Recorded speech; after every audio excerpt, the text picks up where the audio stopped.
The first warning came casually, almost like a joke. "Just be careful," my friend said, smiling the way people do when they don't want to sound dramatic. I laughed it off, from where I stood.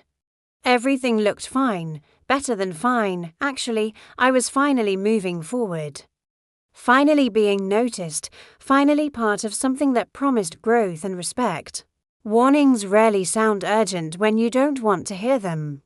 More warnings followed, quietly lining up in my life. A senior colleague who stopped returning my calls.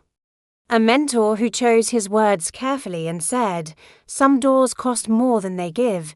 Even my mother sensed something was off. She didn't argue, she simply asked why I never talked about my work with peace in my voice anymore. I had answers for everyone, logical ones, confident ones. I told myself fear was just resistance to success, that doubt was normal when you're leveling up. Deep down, though, I felt it, an uneasiness I kept burying under progress and pride. The real warning came the night. Everything went wrong. It wasn't loud or sudden. It was slow. Documents didn't add up. Promises shifted. People who once stood beside me began distancing themselves, careful not to be too close when questions were asked. I realized then that I had been protected by luck. Not truth, and luck eventually runs out when the consequences arrived. They didn't knock, they walked straight in.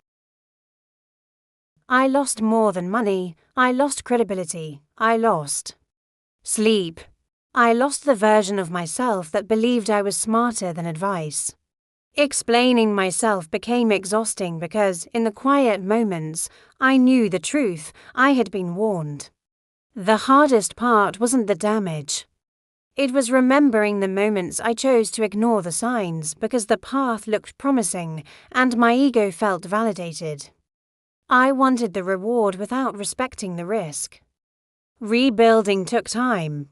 Apologies I never thought I'd say, humility I never thought I'd need, long days of starting again while carrying the weight of I should have known better. But warnings don't exist to scare us. They exist to slow us down long enough to see clearly, now. When someone pauses before giving advice, when concern hides behind gentle words, I listen.